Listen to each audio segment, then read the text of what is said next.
A'udzubillahi minasyaitonirrajim. Bismillahirrahmanirrahim. Robbi a'udzubika min hamazati sayatin wa a'udzubika robbi ayahdurun. Robbi shrahli sodri wa yassirli amri wahlul 'uqdatam min lisani yafqahu qauli. Assalamualaikum warahmatullahi wabarakatuh. Alhamdulillahirabbil alamin, segala puja-puji milik Allah Subhanahu wa taala yang atas rahmat karunia kasih sayangnya. Alhamdulillah, kajian Rabuan kita ini udah apa ya, bubur merah bubur putih ya. Ini namanya anggur. Tapi lucu sih, waktu pertama kali ngundang Romo Yusuf Daud, Romo ada undangan dari apa Kang? Kajian anggur. Oh iya, pertanyaannya bagus. Anggur merah, anggur putih Kang? Itu menarik sih ya. Tapi ya udah, sekarang kita namanya jadi Hafara. Anyway, banyak yang nanya, Kang Hafara apa sih? Saya juga cuma dikasih nama ya, belum tahu Hafara itu apa. Nanti mungkin itu perlu ada pembahasan khusus juga sama Romo Yusuf Daud. Oke, teman-teman, ibu dan bapak yang dirahmati oleh Allah, let's have fun. Kita sama-sama membuka pikiran, membuka hati seperti biasa. Rabuan kita sebenarnya bukan masalah kajian-kajiannya amat gitu ya, tetapi lebih ke recharge, lebih ke kita sama-sama kumpul dengan vibrasi, frekuensi, dan energi yang sama tuh ternyata ngangenin, ternyata juga memberikan kita jadi semangat juga, ternyata meliberatekan, melepaskan, dan mudah-mudahan siang hari ini kita ada di dalam energi, lindungan kasih sayang Allah yang selalu sama-sama melepaskan kita, membuat kemelekatan-kemelekatan juga menjadi lebih luntur dalam tanda petik, dan ini menjadi jembatan kita untuk meniti ke dalam diri, masuk ke dalam kesadaran, dan yang paling penting satu langkah untuk menuju mendekat kepada Allah Subhanahu wa taala. Salawat serta salam tidak lupakan kita sampaikan kepada seluruh nabi dan rasul, wabil khusus baginda besar kita Rasulullah Muhammad Sallallahu Alaihi Wasallam, kepada para sahabat-sahabatnya, tabiin, pemuka-pemuka agama, wali-wali Allah, pejuang-pejuang bangsa, dan mudah-mudahan sampai kepada kita sampai akhir zaman. Amin, amin ya Allah ya Robbal alamin. Ibu dan bapak, seperti biasa sebelum kita mulai ada baiknya kita relax dulu, santai gitu ya. Habis tadi kita mati lampu, habis tadi kita goyang-goyang gitu, kita santai dulu, relax, kita menikmati nafas gitu ya. Jangan lupa ibadah yang paling paling esensial itu adalah menyadari nafas gitu.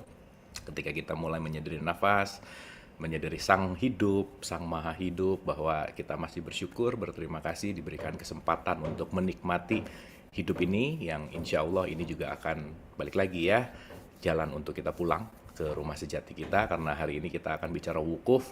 Wukuf juga artinya bagian daripada haji. Haji itu adalah juga perjalanan pulang menuju rumah yang sejati, yang jangan sampai nyasar gitu ya. Mudah-mudahan kita sesama yang sedang tersasar saling memberikan petunjuk untuk menuju kepada rumah yang sejati gitu. So we are going home, teman-teman ibu dan bapak.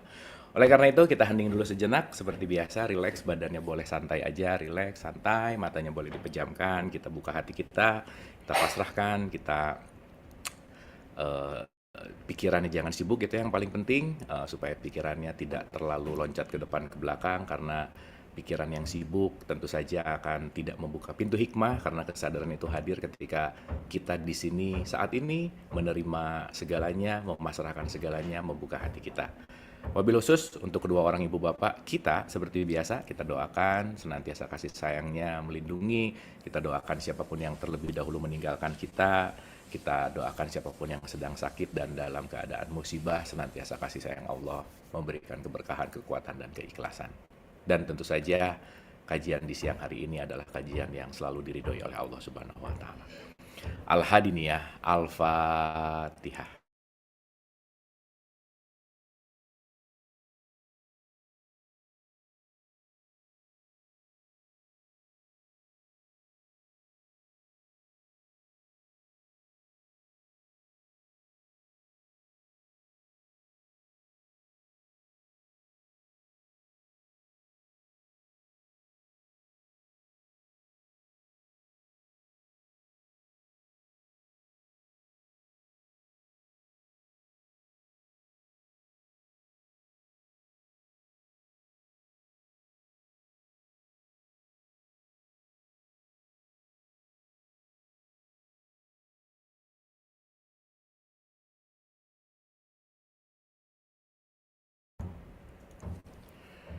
Amin, amin ya Allah ya Rabbal Alamin. Kita sending love, sending energy vibes, penuh dengan cinta kasih kepada sesama di grup ini, kepada seluruh semesta dan keberadaan. Bismillah. Mudah-mudahan pintu hati kita dibuka, mudah-mudahan kesadaran kita diluaskan, dan kotoran-kotoran hati kita selalu dimurnikan. Turnuhun, terima kasih Ibu dan Bapak. Oh iya, nah ini ada info menarik nih. Haza min fadli Robi, yang berarti ini karunia Tuhanku. Oh oke. Hafara, keren ya. Haza min fadli Robi. Yes, berarti karunia ya. Berbicara masalah karunia, kita jangan lupa bahwa karunia yang paling priceless adalah apa yang kita rasakan sekarang, bahwa kita hadir bersama vibrasi-vibrasi yang sama gitu ya, dengan energi yang sama, dan saya rasa ini selalu membuat kekuatan untuk kita, refreshment. Jadi ya kajian ini bukan hanya kajian teoritikal gitu ya Ibu dan Bapak teman-teman, bukan hanya knowledge gitu, tapi disadari atau tidak kita lagi merilis energi-energi yang low gitu, karena ketika kita saling menguatkan juga di situ akan ada spirit gitu. Tuh ya, oleh karena itu semangat siang hari ini, jam-jam krusial belajar seperti biasa, topiknya wukuf lagi gitu ya. Wah, asik gitu. Tapi seperti biasa kita akan make it ground, make it simple supaya ini bisa teraplikasi dan ini menjadi sesuatu yang bukan hanya knowing gitu, tetapi yuk kita rubah dari knowing menuju kepada doing gitu ya, karena si doing ini nanti yang akan memberikan kita petunjuk yang sangat sangat sangat esensial gitu. Oke ya, selamat siang kamu, Madura ya. Ini dapat dari tukang sate, bajunya bener. Madura banget. No. Oke, oh jadi pada lapar nih ya. Oke, Ibu dan Bapak yang dirahmati oleh Allah, berbicara tentang wukuf tentu saja saya harus mundur dulu sedikit. Kita berbicara tentang esensial dari haji gitu ya, karena itu adalah bagian. Tahu tadi Ibu Nora tiba-tiba Kang mau bahas wukuf, oh ya udah oke gitu. Dan mungkin juga karena kita akan menghadapi bulan haji gitu, kita akan menghadapi kurban juga. Jadi insya Allah ini review gitu, tetapi mudah-mudahan review ini akan ada kupasan-kupasan yang bisa lebih esensial, lebih dalam gitu ya, yang kita akan menerimanya dengan kesadaran yang saya rasa yang berbeda gitu intinya. Baik, Ibu dan Bapak yang dirahmati Allah, saya akan memulai dengan satu statement gitu ya. Pasti kalau dalam tradisi Islam, pasti kalau dalam kebiasaan Islam itu sangat-sangat familiar dengan kata-kata labbaik Allahumma labbaik gitu ya. Labbaika la syarika laka labbaik innal hamda wa ni'mata laka wal mulk la syarika lak, itu yang diucapkan kalimat talbiyah ketika orang melakukan perjalanan haji gitu.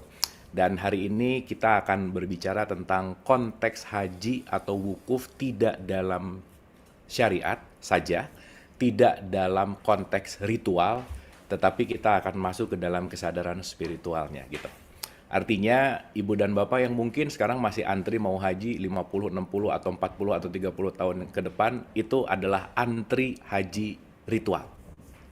Gitu ya, antri haji ritual. Karena perjalanan haji ini yang sejati itu Ibu Bapak nggak perlu keluar dari rumah 1 senti pun, nggak perlu kemana-mana bergerak 1 senti pun, karena perjalanan haji justru adalah perjalanan yang paling dekat. Tapi saking dekatnya kadang-kadang jadi terlupakan gitu. Sama kayak nafas, Ibu dan Bapak, napas gitu ya. Napas itu saking udah terlalu biasanya, kadang tidak disyukuri dan tidak dinikmati gitu. Padahal begitu kita masuk ke dalam napas, di situ adalah entering untuk masuk ke dalam kesadaran ilahiyah gitu. Makanya nanti wukuf itu akan ada sangat-sangat berkaitan erat dengan kesadaran napas gitu kira-kira.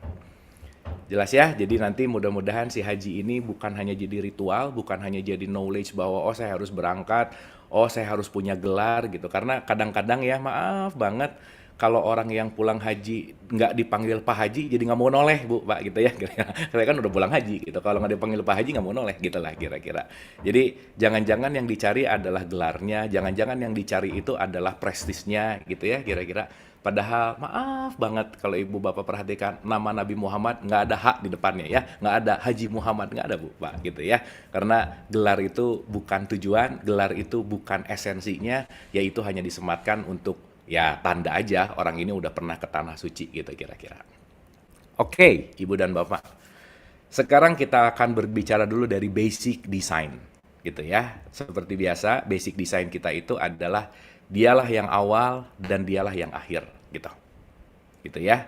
Di surat 57 ayat 3 selalu dikatakan kita tilik dulu sedikit aja gitu ya supaya ini ada yang di-refresh lagi gitu karena kita kembali ke guidance-nya di Quran mengatakan begini di surat 57 ayat 3. Dialah yang awal dan yang akhir, yang zohir dan yang batin dan dia maha mengetahui segala sesuatu. Itu satu. Yang kedua, nanti kita akan berbicara di surat 3 ayat 96 ada kata-kata yang menarik begini Ibu dan Bapak. Auzubillahi minasyaitonirrajim. Bismillahirrahmanirrahim. Inna awal, yang awal. Nah, ini relate tuh nanti ya. Sesungguhnya rumah yang mula-mula dibangun untuk tempat beribadah manusia, gitu kira-kira. Ialah Baitullah yang dibakah. Ya meskipun ini nggak ada kata-kata Mekahnya sih sebenarnya gitu ya, tetapi bibakatin, yang dibakah. Dan nanti tolong digarisbawahi bahwa yang diberkahi dan menjadi petunjuk bagi semua manusia. Semua manusia. Oke, jadi ini perintahnya, ini statementnya untuk semua manusia. Jadi kalau kita merasa manusia, berarti kita terpanggil untuk melakukan ini. Satu ya, kita renungkan. Sehingga setelah kamu menyadari di mana rumah sejatimu, di dalam rumah itu banyak sekali tanda-tanda yang sangat nyata, bayinah. Salah satunya adalah makom Ibrahim. Ibu bapak tolong bedakan makom sama makam, dua hal yang beda gitu ya. Makam itu tanah kusir, makom itu level, itu beda gitu. Jadi makom Ibrahim itu bukan tempat dimakamkannya Ibrahim, bukan. Tetapi level kesadarannya Ibrahim. Nanti kita akan lihat. Jadi mohon maaf kalau perjalanan haji tidak membawa kita kepada makom Ibrahim, kalau cuman sholat di belakang makom Ibrahim, kalau cuman sholat di Hijr Ismail, kalau kita cuman muter-muter sa'i dan tawaf, itu baru melakukan olahraga gitu kira-kira. Itu baru melakukan ritual gitu. Maka jangan heran, boleh jadi haji dan hajahnya banyak, tetapi kesadaran hajinya boleh jadi belum masuk ke dalam kesadaran esensi gitu intinya. Jelas ya? Jadi nanti kita akan mengerti bahwa perjalanan ini adalah perjalanan yang didesain untuk manusia. Nah, gitu. Nanti akan kontradiktif kalau sekarang hanya orang Islam yang melakukan haji gitu. Nah, kita akan bicaranya hakikat gitu ya, agak lebih luas, tolong dimengerti gitu. Dikunyah dulu, dirasapi dulu bahwa haji ini didesain untuk manusia, bukan kelompok tertentu, bukan golongan tertentu, bukan umat tertentu, tapi all humankind, semua manusia. Makanya di sini dikatakan, barang siapa memasuki situ, barang siapa memasuki Baitullah itu, ini kalau kita dalam pandangan umum, begitu dengar Baitullah, udah langsung kebayangnya adalah Ka'bah. Ka'bahnya itu langsung di sana. Telunjuknya pasti keluar, karena dia jauh, gitu kira-kira. Tapi di sini ada statement yang menarik bahwa kalau kamu masuk ke situ, kamu akan aman. Padahal ada orang yang masuk ke Masjidil Haram juga sendalnya hilang Bu, Pak gitu ya. Jadi belum tentu aman gitu. Padahal mungkin ada kehilangan uang atau kehilangan apa gitu intinya ya. Nanti kita akan mengerti aman di sini di mana, rumahnya ini di mana, Baitullah itu apa, dan perjalanan menuju Baitullah itu seperti apa. Dan yang harus digarisbawahi adalah mengerjakan haji adalah kewajiban manusia. Wah, ini harus digarisbawahi nih. Gitu ya. Jadi kalau sekarang kita cuman baru punya gelarnya, saya rasa nggak terlalu harus dibanggakan gitu. Karena haji itu bukan masalah gelar, di mana haji atau tidaknya penentuannya bukan ada di depan namanya H atau HJ-nya, bukan itu poinnya. Oke? Makanya di sini dikatakan bagi yang sanggup mengadakan perjalanan ke Baitullah. Makanya di rukun Islam kalimat terakhirnya bagi yang sanggup. Dan lagi-lagi yang sanggup di sini biasanya berbicaranya tentang materi gitu. Karena memang harus ada long journey, iya. Tetapi kesanggupan ini tidak hanya berbicara tentang materi, enggak. Gitu ya. Karena untuk masuk ke Baitullah itu hanya orang-orang yang satu mau, yang dua berani, udah selesai. Karena kalau tidak ada kemauan dan tidak ada keberanian, susah untuk menaik ke dalam makom Baitullah gitu. Salah satu ciri-ciri makom Baitullah itu adalah menjadi orang yang biasa, Ibu dan Bapak. Sakit biasa, sehat biasa, dapat biasa, kehilangan biasa. Untuk dia segala sesuatunya adalah netral gitu. Dan nggak banyak orang yang siap untuk menuju kepada biasa. Nggak banyak orang yang siap untuk menjadi netral. Karena kenapa? Kebanyakannya adalah ingin aman dalam tanda petik, ingin nyaman dalam tanda petik, menggapai, mencapai, meraih, dan seterusnya. Gitu intinya. Maka di sini poinnya hanya orang yang mau dan berani gitu intinya. Mau aja tanpa keberanian juga nggak gimana-gimana gitu. Maka salah satu statement yang sangat menarik, perjalanan menuju Tuhan adalah perjalanan keberanian. Berani atau enggak gitu intinya. Nah, biasanya berani itu didasari oleh apa? Knowledge. Maka kita perlu knowledge. Maka ibu bapak orang yang kekurangan knowledge itu pasti banyak khawatir, pasti banyak marah-marah, pasti banyak tersinggung, pasti banyak bete, bad mood, stres, depresi, anxiety. Karena kenapa? Less knowledge, gitu kira-kira. Tapi, knowledge-nya banyak tetapi tidak menjadi experience, itu juga akan menjadi kisruh. Dia akan jadi sibuk dengan pengetahuannya. Maka banyak tahu, belum tentu banyak mengalami. Maka kita jangan terlalu wah sama orang yang banyak tahu ayat, ibu bapak. Karena kalau dia cuma tahu ayat, dia cuma tahu huruf, dia cuma tahu penempatan, tetapi dia belum tentu mengalami ayatnya, gitu kira-kira. Maka sejatinya apa yang kita baca dalam bentuk Quran adalah ayat-ayat, ayat yang bukan hanya dibaca tetapi menjadi pengalaman. Oh, saya sudah mengalami ayat ini. Maka selesai baca Quran, kenapa disebut Shodaqallahul Azim? Maha benar Allah ya. Kenapa? Saya bukan cuma hanya baca, bukan cuma hanya tahu, tapi benar loh. Ayat ini terjadi pada diri saya, gitu kira-kira.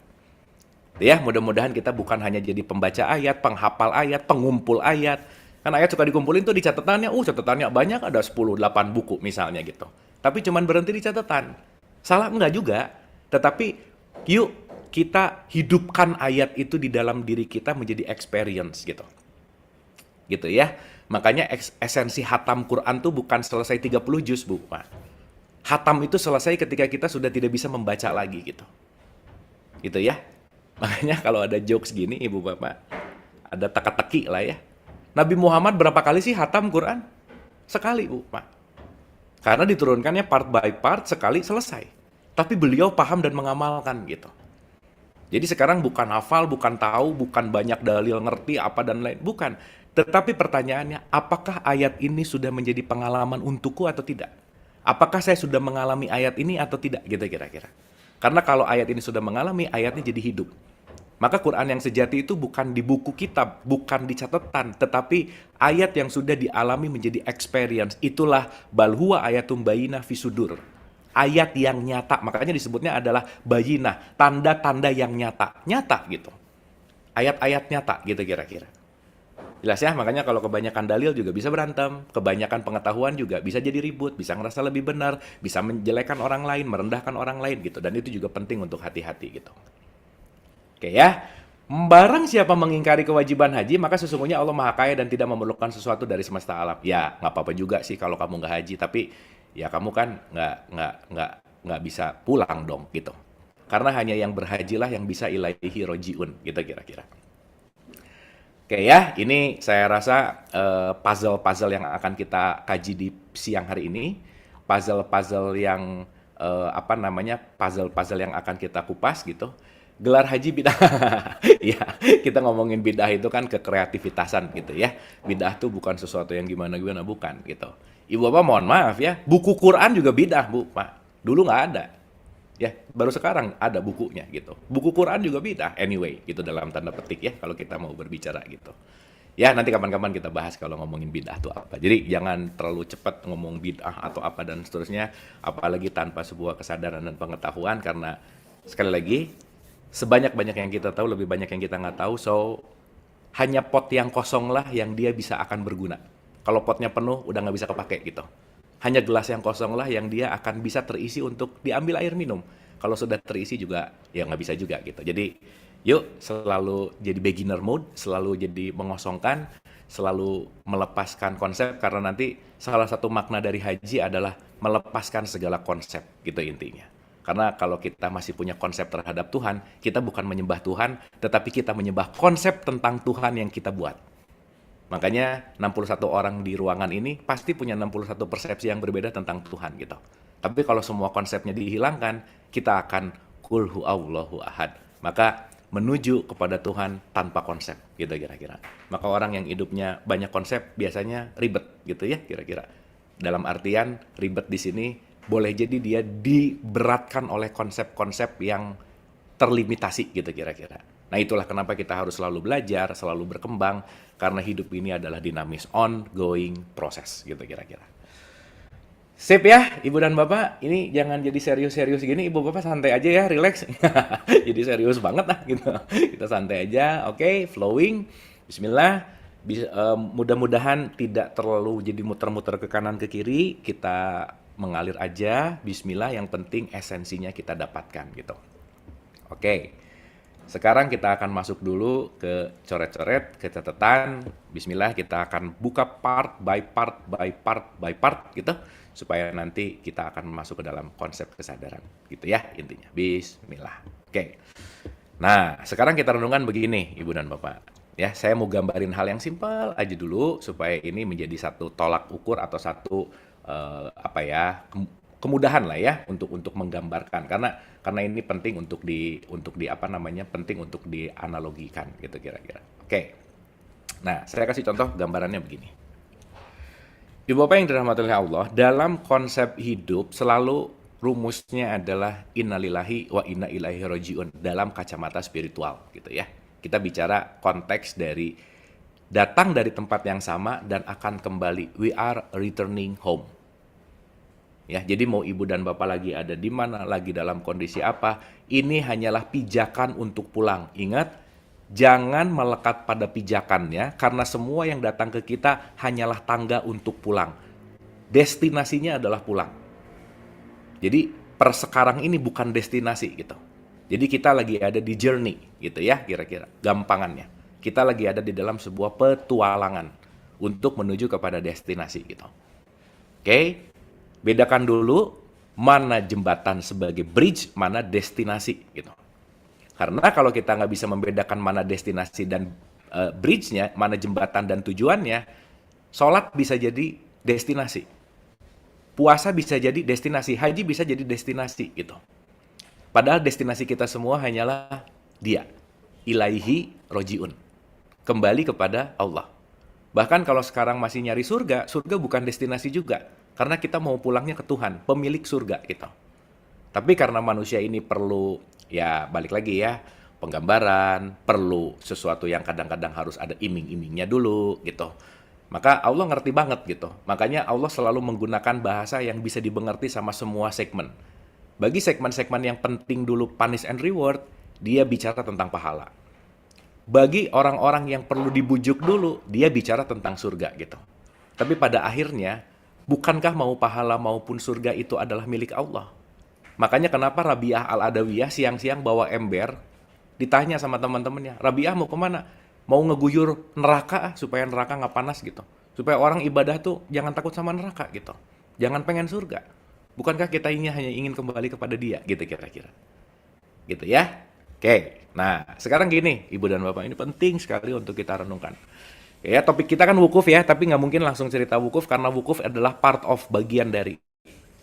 Dan Ibu Bapak nggak usah nunggu wukuf nanti kapan datang ke haji ke Padang Arafah, nggak gitu. Karena nanti kita akan mengerti bahwa setiap inci kehidupan di semesta raya ini itu adalah Padang Arafah kita. Oke, nanti kita mengerti apa yang dimaksud dengan Padang Arafah. Kenapa di situ kita perlu wukuf, gitu. Kenapa wukuf itu menjadi rangkaian yang paling penting dalam haji? Mau sakit segimanapun sampai naik helikopter di Padang Arafah, yang penting wukufnya gitu intinya. Karena itu yang the most essential. Maka batal kalau dalam syariat, batal hajinya kalau nggak ikutan wukuf gitu kira-kira. Gitu ya intinya ya. Nah, tapi anyway hari ini yang kita bahas bukan masalah gelar, bukan masalah ritual, tetapi esensial. Oke, saya kasih contoh sederhana. Oke, ini hanya untuk menggambarkan, memudahkan Ibu Bapak ya. Oke, innalillahi wa inna ilaihi rojiun. Oke, so kita lagi melakukan tawaf Ibu dan Bapak. Ini namanya tawaf. Makanya di haji pasti ada tawaf. Tawaf itu berjalan dalam tanda petik, dia berjalan counterclockwise. Itu ya, makanya tawaf itu kan counterclockwise. Berarti kalau counterclockwise dia artinya returning. Gitu ya. Dia artinya mau kembali. Jadi tawaf itu adalah kesadaran untuk kembali.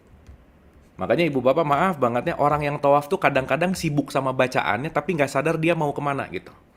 Makanya buku pedoman jatuh bisa stres. Aduh ini udah di halaman. Jadi sibuk baca doa gitu kira-kira. Sibuk baca petunjuk, nggak salah sih, nggak salah. Bukan itu, bukan kita menyalahkan atau gimana, enggak. Tetapi poinnya bahwa segala sesuatunya di dalamnya pasti ada simbol dan perumpamaan. Gitu kira-kira. Jelas ya? Nah sekarang pertanyaannya, siapa orang yang berhak kembali adalah orang yang sedang pergi. Jadi ibu bapak kalau nanti kita sadari, kita ini kan orang yang lagi pergi dari Tuhan. Ah kita kira-kira. Saya suka ngegambarin gini bu, Pak. Kita ini semua murid-murid bandelnya Tuhan yang lagi mau pulang, gitulah kira-kira. Gara-gara bandel, pergi gitu intinya. Gitu ya. Jadi sesama yang bandel, udahlah gitu ya. Ngerti-ngerti aja, nggak usah saling menilai gitu. Makanya yang dihidupkan ini pasti lagi mau belajar. Belajarnya adalah kesadaran. Karena Tuhan menginginkan kita pulang bukan dipaksa, tetapi kesadarannya. Maka kita dikasih tubuh fisik. Karena kalau cuman ruh nggak bisa ngerasain manis, nggak bisa ngerasain pahit, nggak bisa ngerasain sakit hati, nggak bisa ngerasain jealous, nggak bisa ngerasain benci, nggak bisa. Kita hidup hanya untuk mengalami 1000 rasa jiwa.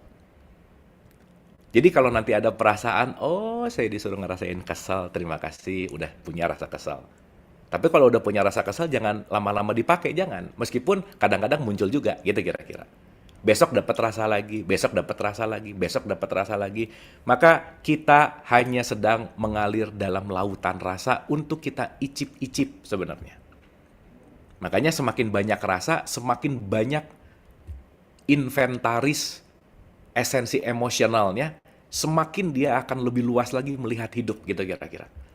Maka orang yang ditempa oleh pengalaman itu matang. Karena kenapa? Banyak rasa yang dia dapatkan gitu. Sementara kalau sekarang di era digital, anak-anak belajar gunung itu lihatnya di laptop, Bu, Pak. Nggak langsung datang ke gunungnya. Belajar binatang itu lihatnya di YouTube. Nggak langsung ketemu sama harimau, gitu kira-kira. Nah, makanya ketika kita langsung ada in field, kita langsung ada di lapangan, beda rasa waktu ngajarin cerita harimau di buku cerita tentang kebun binatang, itu harimaunya bisa lucu, Bu, Pak. Nah, ini harimau ya. Oh, si anak tahu. Oh, harimau gini ya. Iya, di buku kebun binatang harimaunya lagi senyum gitu. Tapi begitu dia datang ke kebun binatang ketemu harimau yang asli, dia bisa kaget gitu. Nah, kadang-kadang kita kenal sama Tuhan tuh dari buku gitu. Diceritain. Dan bisa kaget sih kalau ketemu langsung gitu. Karena kenapa? Selama ini yang tahu adalah konsepnya gitu intinya. Oke ya. Nah, jadi poin yang pertama, satu, kita sedang dalam konteks intinya adalah menuju. Ah, gitu intinya. Menuju. Berarti menuju itu adalah proses. Menuju itu artinya dia lagi mau move on, bergerak. Ingat, hukum semesta itu tidak ada yang statis, semuanya bergerak. Alam itu bergerak, semuanya mengalir gitu. Gitu ya, jadi nggak ada yang statis gitu. Dalam kehidupan semesta itu nggak ada yang statis, semuanya bertumbuh gitu kira-kira. Maka dalam bahasa Arab, menuju atau bergerak itu artinya adalah haj, gitu kira-kira. Maka haj itu adalah reach, untuk mau menuju gitu. Maka perjalanan haji itu adalah perjalanan menuju. Menuju kemana? Menuju kepada titik awal. Nah, itu menarik tuh. Kenapa? Karena titik awal dan titik akhir sama. Jadi kalau ada pertanyaan, kita ini mau ke titik awal atau ke titik akhir sih? Awal dan akhir adalah dia, gitu kira-kira. Nah, nanti kita lebih ngerti lagi ya, sebenarnya awal akhir juga nggak kemana-mana sih gitu ya, kira-kira. Maka nanti kita ngerti bahwa perjalanan haji itu tubuhnya sih, fisiknya nggak kemana-mana sih, gitu intinya. Tapi ada pertumbuhan di dalam dirinya yang satu langkah lebih mendekat, dan mendekat. Oke, maka anggap aja Ibu dan Bapak kalau ini 0 km, titik sampainya adalah 1000 km gampangannya. Berarti saya akan sampai di kilometer ke 1000. Pertanyaannya, kalau kita anggap linear, kita menuju Tuhan adalah 1000 km, Ibu Bapak kita harus merenungkan, sekarang lagi ada di kilometer berapa gitu. Jangan-jangan terlalu banyak sibuk berhenti di rest area, jadi nggak maju-maju, gitu kira-kira. Lihat rest area dikit, berhenti. Lihat rest area dikit, berhenti. Keasikan ngopi, keasikan ngobrol, lupa. Oh iya ya, ini lagi di jalan tol, gitu kira-kira. Kenapa? Jangan-jangan abis gitu begitu masuk lagi ke jalan tol, salah baca petunjuk lagi. Mau kemana, jadi beloknya kemana, gitu kira-kira. Gitu ya. Nah ini penting banget untuk kita sadari gitu. bahwa this is our journey gitu. Maka peka terhadap petunjuk, maka peka terhadap semua yang akan terjadi. Mau nanti di tengah jalan ada bannya bocor, it's okay. Itu namanya tes. Atau dalam bahasa Quran disebut ada ujian. Ada kerikil-kerikil, nanti ada yang ngebut, nanti ada yang nyalip, nanti ada yang apa. It's all about perjalanan kita untuk returning. Dan yang jauh lebih penting adalah bukan kamu pakai mobil apa, bukan kecepatannya apa, bukan seberapa lama kamu sampai, tetapi yang penting kamu sampai. Titik. Dah. Karena Allah nggak akan nanya, kesini pakai mobil apa? Enggak. Ada yang senang pakai kereta? Boleh. Ada yang senang pakai motor? Boleh. Mau pakai kereta, mau pakai motor? Terserah. Kenapa? Yang penting kamu sampai. Gitu ya. Jadi sekarang kalau ada orang yang menuju Tuhan pakai motor, mentang-mentang saya pakai kereta, salah tuh yang pakai motor. Nggak bisa. Kenapa? Semuanya sesuai dengan kadar. Gitu kira-kira. Oke ya, ini mudah-mudahan bisa diterima secara esensi gitu. Supaya nanti ibu bapak kita ngerti, ya ini straight to the point aja ya. Begitu besok bangun tidur, besok adalah jalan kita menuju haji. Kita lagi melakukan perjalanan haji per sekarang. Kita lagi tawaf sekarang. Jadi jangan menganggap orang yang tawaf tuh orang yang hanya lagi muter-muter Masjidil Haram, muter-muter Ka'bah, bukan. Itu ritual tawaf, iya. Bangun tidur, ke kantor, meeting, itu tawaf kita semuanya. Dan mulai direnungkan, apakah meeting ini membawa saya pulang atau menjauhkan saya pulang? Apakah bekerja ini mendekatkan saya pulang atau menjauhkan saya pulang? Apakah saya melakukan ini A, B, C, dan seterusnya? Apakah saya berkata, sampai pada akhirnya, apakah setiap kata-kata saya ini adalah tawaf saya kepada Tuhan? Gitu kira-kira. Makanya nanti sebelum haji ada sholat, Bu, Pak. Makanya habis sholat ada puasa. Makanya habis puasa ada zakah. Makanya zakah setelahnya baru haji gitu. Kenapa nggak haji duluan sih gitu? Terakhirnya syahadat. Ya nggak bisa lah, jelas. Karena nanti itu adalah staging gitu kira-kira. Oke ya, sampai sini ya. Kita bahas agak sedikit esensial gitu ya. Bismillah. Supaya nanti kita sadari bahwa kita ini sebetulnya adalah pelaku pilgrim. Kita ini semua ini adalah pelaku haji semuanya gitu. Saya lagi haji nih sekarang. Ibu bapak lagi haji gitu. Ya meskipun abis gini jangan cerita-cerita ke teman, aduh saya lagi haji ini gitu. Di mana? Di Cipete, ya jangan juga gitu ya, nanti berantem. Kok haji di Cipete gitu kira-kira. Enggak gitu ya. Karena kita berbicara tentang konsep yang namanya esensialnya. Gitu ya kira-kira. Jadi ibu bapak jangan khawatir, haji ke Tuhan itu nggak ada kuotanya, nggak ada biayanya dalam tanda petik. Dan nggak perlu ada masa tunggu gitu kira-kira. Karena momen di situ kita bangun, momen di situ kita sampai. Itu asiknya. Ya, ibu bapak jangan lupa ada orang yang bangun dan ada orang yang sadar. Bangun belum tentu sadar. Oke? Makanya melakukan sholat dan akimi sholat itu kan bukan melakukan, tapi mendirikan sholat, menyadarkan. Haji itu bukan masalah ritualnya, tetapi kesadarannya gitu. Itu ya, makanya nanti kita ngerti deh kenapa banyak statement yang berbicara tentang haji ini sangat-sangat menarik untuk kita kaji lebih dalam. Karena kenapa? Ternyata esensinya bukan masalah perjalanan fisiknya gitu. Oke? Jadi di tahapan ini ada dua, haji syariat, haji hakikat, itu dulu. Haji syariat betul harus punya tiket, harus punya visa, harus punya kuota dan seterusnya. Iya, secara hakikat gitu kira-kira. Secara syariat gitu kira-kira. Tapi haji hakikat untuk semua manusia. Tolong digarisbawahi. Yang ngomongnya bukan siapa-siapa, Quran sendiri itu yang bicara nas kalimatnya. Gitu ya, dan kita renungkan itu gitu. Bahwa yang haji itu adalah manusia. Karena kenapa? Esensi semua manusia sedang berhaji menuju kepada Tuhan. Gitu kira-kira. Sip ya? Oke.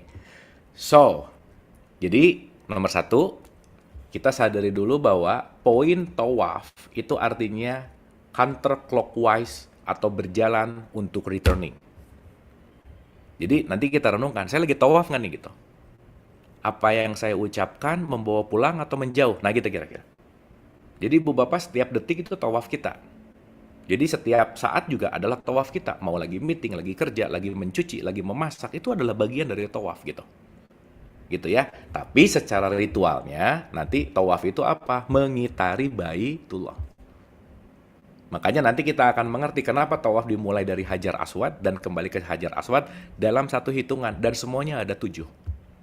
7 itu nanti level langit dari kesadaran. Level dari lapisan hati kita gitu. Karena lapisan pertama harus dibuka dari paling luar kayak kulit bawang sampai nanti ke inti gitu kira-kira. Dan kita setiap detik, setiap saat sedang bertawaf menuju kepada Allah gitu ya kira-kira.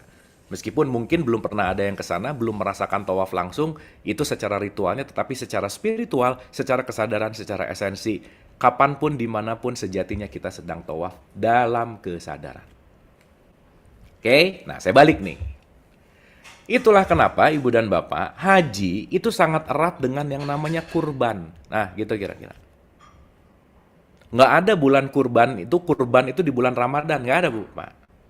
Pasti Zulhijjah itu ada kurban, ada haji, ada kurban, ada haji, udah pasti. Karena nanti esensi dari haji dan kurban ini nggak bisa terpisah gitu. Dan terus mulai per saat ini begitu dengar kurban, jangan langsung ingat sapi Bu, Pak. Ya boleh sih nggak apa-apa lah, oke lah gitu ya. Jangan langsung ingat kambing, jangan.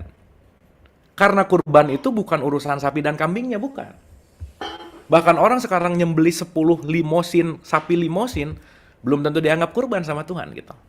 Karena kurban bukan binatangnya, kurban bukan penyembelihannya, tetapi kurban itu, nanti di Al-Baqarah 186 dikatakan, apabila hamba-hambamu bertanya kepadamu tentang aku, jadi wahai Rasul, kalau ada hambamu nanya tentang aku, jawab, aku ini qorib, kata Tuhan. Kurban itu artinya dekat. Maka kalau ibu bapak lagi curhat, pasti ngobrolnya sama sahabat karib, gitu kira-kira. Nggak mungkin curhat sama orang yang baru kenal. Karena kenapa? Dekat itu nanti akan lebih mendekat lagi untuk menjadi kenal, gitu kira-kira. Ada teman jauh, teman dekat, ada teman jauh, teman karib. Semakin karib, semakin kenal. Nah nanti ini sebetulnya esensi yang akan kita sandarkan kepada Allah. Sekenal apa sih sama Tuhan? Ibu bapak mohon maaf ya. Rajin menyebut nama Tuhan belum tentu kenal sama Tuhan. Karena yang dia sebut hanyalah namanya gitu. Padahal nama itu representatif atau representasi dari kesadaran sebetulnya. Makanya pengenalan itu bukan dari mengingat. Pengenalan itu bukan dari tahu, bukan. Tapi kenal ini semakin tinggi komunikasi, semakin tinggi tingkat ketemuan, semakin tinggi tingkat berbicara, ngobrol dan seterusnya, intinya adalah intimacy menjadi relationship. Kenal itu karena ada hubungan yang dilakukan terus-menerus gitu kira-kira. Jadi nanti semakin kenal, semakin dekat, semakin kenal, semakin dekat, nanti akhirnya jadi menyatu, gitu kira-kira. Jelas ya? Kan semakin kita ngobrol, semakin kenal ya? Semakin kita ngobrol, semakin kenal. Meskipun kita nggak akan kenal 100% lah gitu. Karena balik lagi, pengenalan yang sejati adalah mengenal diri. Maka ada kata-kata, siapa kenal sama dirinya, pasti kenal sama Tuhan ya. Dan nanti kita mengerti bahwa antara kita dengan Tuhan ya menyatu. Makanya di situ nanti puncaknya adalah Qul huwallahu ahad. Gitu kira-kira. Nah, singkat cerita, Ibu dan Bapak, karena ini udah pernah kita bahas gitu, tapi ini saya mau mengambil esensinya aja. Jadi nggak mungkin orang akan menyatu dengan Tuhan kalau nggak pernah kurban. Tapi bukan masalah sapi, bukan. Bukan masalah kambing, bukan. Tetapi masalah bagaimana kita mendekatkan. So, mendekatkan ini harus bukan hanya pengetahuan, tetapi pengalaman. Karena pengalamanlah yang menyatukan. Ibu bapak kalau ketemu sama orang yang pengalamannya sama, pasti asik ngobrolnya. Kamu suka main sulap juga gitu ya? Misalnya saya ketemu sama sesama pesulap tuh asik gitu. Karena bahasanya dimengerti, komunikasinya jadi nyambung. Kalau sepengalaman tuh pokoknya menyenangkan aja gitu kira-kira. Mau itu baru kenal, mau itu kenal selewat, apalagi udah lama, yang menyatukan kita untuk intimacy adalah pengalaman, Ibu dan Bapak. Gitu ya. Makanya kalau ini tidak dialami, kalau Tuhan tidak dialami, itu nggak akan menjadi penyatuan. Yang ada adalah pengetahuan tentang Tuhan, gitu kira-kira. Jadi kalau ditanya nih ya, ini pengalaman saya juga sih, Bu, Pak. Saya tuh termasuk orang yang sering banget diajak umroh sama ibu saya gitu ya. 2005 saya haji gitu. Setiap umroh pertanyaan saya sama mutawif. Ustadz, kenapa sih kalau muter-muter Ka'bah tuh harus 7? Satu. Kenapa harus dimulai dari Hajar Aswad? Kenapa sa'i yang lari tuh harus hanya laki-laki, perempuan nggak usah? Kenapa ada Safa dan Marwah? Kenapa harus wukuf? Kenapa? Rata-rata jawabannya adalah wallahu alam bisawab. Udah, pokoknya gitu aja aturannya. Jadi saya berulang-ulang melakukan itu hanya berdasarkan pengetahuan dan kebiasaan. Jadi akhirnya jadi kebiasaan, gitu kira-kira. Tapi pemaknaannya jadi hilang, gitu. Pemaknaannya jadi hilang. Sehingga saya jadi tidak sadar melakukan. Yang penting ya udah ritualnya, mau itu ada mikot dulu. Dari mikot itu menuju kepada tanah haram, di situ nanti melakukan semua rangkaian, biar satu kali umroh beres. Akhirnya jadi agak sedikit dikasih apa ya? Kayak punish and reward bahwa umrohmu itu menggugurkan dosa. Nah, kalau ini nggak dimasukin ke pemahaman, maka ibu bapak maaf banget ya, koruptor sebelum korupsi umroh, sesudah korupsi umroh. Karena kenapa? Di antara umroh dosanya dihapus gitu kira. Jadi balance, no gitu kira-kira. Kan bahaya nih kalau kita punya perspektifnya adalah matematis gitu. Di sana tuh segala dilipatkan. Sholat di sini 1000, sholat ini, ya betul. Untuk mengajak masuk ke dalam esensi gitu. Maka kita jangan terbuai hanya dengan pahala surga, pahala ribuan apa dan seterusnya. Makan kurma bisa jadi pahala, makan ini bisa jadi ini. Doa di sini dikabulkan, doa seakan-akan kayak kalau saya doa di Senayan tuh nggak dikabulkan gitu bu, Pak. Doa yang dikabulkan tuh di depan multazam gitu misalnya. Seakan-akan Tuhan hanya ada di situ, gitulah kira-kira. Nah itu pertanyaan besar saya lama gitu ya. Dan ya akhirnya begitu nggak dapat pertanyaan, nggak dapat jawaban-jawaban yang esensial, ternyata itu semua hanyalah dalam tanda petik, oh itu adalah syariat menuju kepada hakikat, ritual menuju kepada spiritual, gitu kira-kira. Makanya nanti kita mengerti betapa keren banget sebenarnya sistem ini jika kita lihat dari sudut pandang kesadaran, gitu kira-kira. Sip ya, ibu bapak ya. Oke, pelan-pelan ya. Jadi di sini kita ngerti dulu nih. Haji dan kurban nggak bisa terpisah. Sama kayak kita waktu bahas Ramadan, Bu, Pak. Bulan Ramadan setahun sekali, iya. Ramadan setiap kali, setiap hari, setiap saat. Jadi nanti ibu bapak kita sadari ya. Begitu bangun tidur kita ini syahadat iya, sholat iya, puasa iya, zakat iya, haji iya, kurban iya. Whole package, Bu, Pak. Dan begitu kita sadar bahwa oh ini lagi haji, ini lagi kurban, ini lagi tawaf, ini lagi sa'i, ini lagi apa. Ini semua akan berjalan dengan daily basis kita, keseharian kita, bahwa semua rangkaian ritual sebagai simbol itu terjadi pada kegiatan kita sehari-hari. Maka nanti kita sama-sama sadari, kalau itu terjadi maka dimanapun kamu tinggal itulah padang arafahmu. Itulah tanah sucimu. Karena tanah suci di sini yang dimaksud bukan tanah yang kita injak. Tubuh kita adalah tanah suci yang didesain sama Tuhan untuk menjadi rumahnya, untuk menjadi kendaraan untuk pulang. Nah, berapa orang yang sadar bahwa setiap bangun tidur kita lagi bangun beserta tanah suci, Bu? Bahwa tubuh ini adalah tanah yang suci, bahwa kendaraan ini adalah didesain untuk menjadi wadah bagi sang ruh, untuk ruh itu bisa kembali. Maka tiap hari si tanah suci ini kita rawat baik-baik. Dicek and recheck 5 kali dengan wudhu, nggak ada air, dikasih tanah dengan tayamum, untuk cek and recheck bahwa ini adalah Masjidil Haram, tanah suci yang kita bawa kemana-mana adalah yourself. Jadi dimanapun kamu berada, disitulah Masjidil Haram, di dalam Masjidil Haram itu pasti ada Baitullah, gitu kira-kira. Oke ya, Bu, Pak. Jangan lupa Bu, Pak, Masjidil Haram. Haram tuh bukan nggak boleh, hati-hati nih. Suci. Masjid itu tempat sujud. Tempat beribadah. Tempat menghambakan diri. Tempat menghambakan diri, ya ini. Jadi secara esensi kalau kita mau berbicara, ketika kita bercermin, kita sedang melihat Masjidil Haram. Masuk ke dalam, kita akan menuju Baitullah, di situ ada Ka'bah. Maka Baitullah yang sejati bukan di luar tetapi di dalam. Maka perjalanan haji bukan berjalan keluar tetapi meniti ke dalam diri. That's the point. Itu dulu yang paling penting. Nah, nanti kita ngerti. Nggak mungkin meniti ke dalam diri kalau nggak wukuf. Gitu kira-kira, Bu. Karena kenapa? Wukuf adalah the only, dalam tanda petik ya, jalan utama para pejalan, para salik, para seeker, para pencari jati diri adalah wukuf. Tanpa wukuf, kamu nggak akan bisa masuk ke rumah Tuhan. Itu intinya. Oke? Sip ya? Bismillah nih, kita masuk ke part 2. Nah, part 2-nya begini. Oke, ini cek-cek dulu sedikit. Ibu Bapak oke ya sampai sini ya? Bisa didengar baik ya? Aman suara ya? Sip. Oke, bismillah.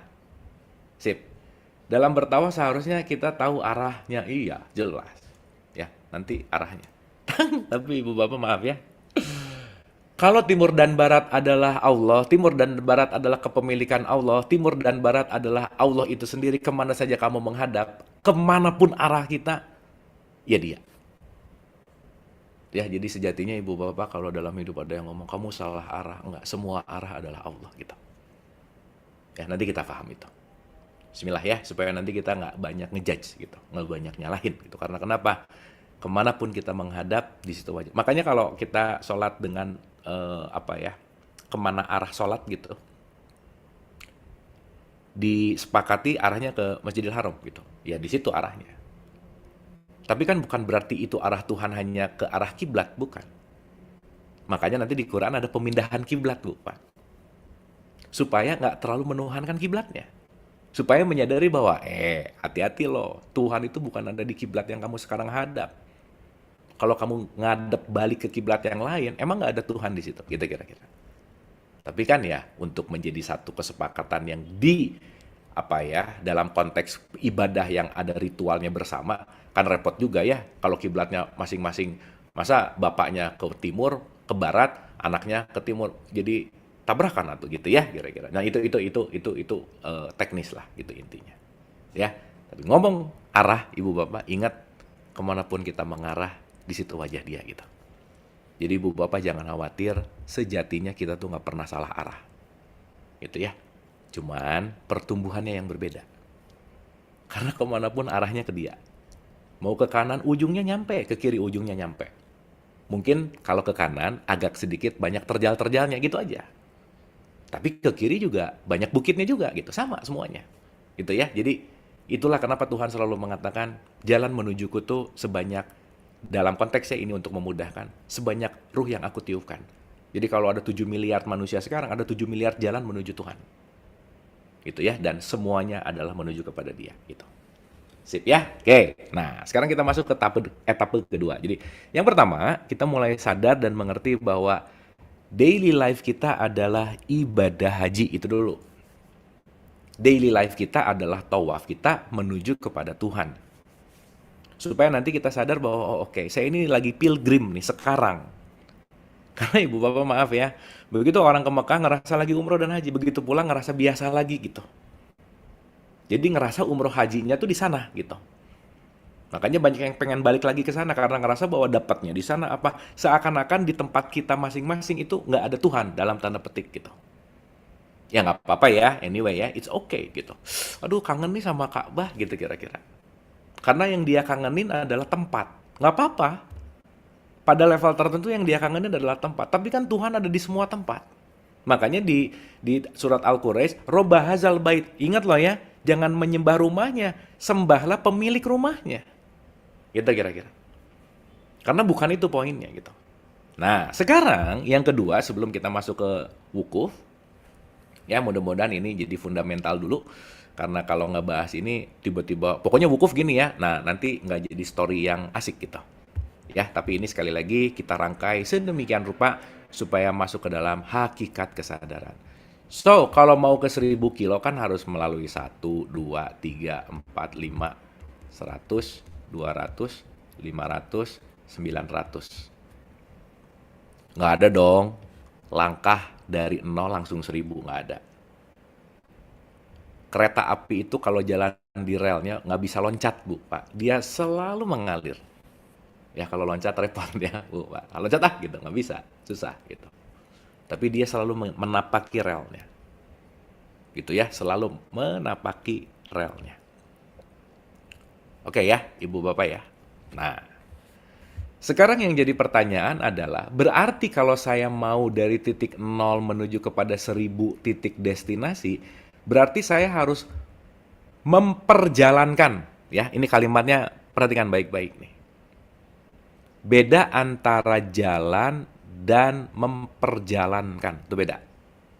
Karena kalau jalan bisa pakai ego. Makanya kita ini semua sedang diperjalankan. Diperjalankan. Kita semua punya relnya masing-masing. Jadi jangan keluar rel lah, gitu intinya. Meskipun di titik tertentu, rel itu kerasa hal yang buruk banget buat kita. Tapi itu rel kamu, udah. Kamu tuh hanya diperjalankan, nggak bisa nolak. Kan kereta api nggak bisa nolak ya, nggak mau rel ini, nggak bisa. Pokoknya relnya itu, titik sampainya ke situ, kecepatannya segitu, dah, kereta hanya bisa mengikuti siapa yang mengendarai dalam konteks, siapa yang memberikan sinyal dalam konteks, siapa yang mempermainkan dalam konteks, itulah yang namanya diperjalankan. Kita ini sedang diperjalankan menuju Tuhan dengan rel yang sudah ditentukan. That's the point. Gitu ya, Ibu dan Bapak ya. Nah, berarti masing-masing punya rel dong, gitu. Jadi makanya jangan banyak-banyak lirik-lirik rel orang, jangan. Beda-beda semuanya. Yang satu liku-likunya di situ, yang satu liku-likunya di sini, gitu. Jadi jangan banyak, kenapa ya dia, udah itu relnya dia. Skenarionya dia, jalannya dia. Memang didesainnya udah seperti itu. Maka setiap rel akan match dengan gerbong keretanya, gitu kira-kira. Clear ya? Nah, konteks dari yang namanya kurban itu artinya selalu semakin dekat. Jadi kalau dari 0 kilo masuk ke 1, masuk ke 2, masuk ke 3, 4, 5, 100, ini artinya dia lagi sedang melakukan yang namanya kurban. Intinya adalah ketika dia memperdekat atau mendekati menuju kepada titik sampai, dia sedang mendekatkan diri kepada Allah. Maka muqarrabin itu adalah orang yang didekatkan kepada Allah. Gitu kira-kira, Bu. Jadi mohon maaf ya, nggak mungkin haji kalau nggak kurban. Haji itu menuju, kurban itu adalah step by step-nya.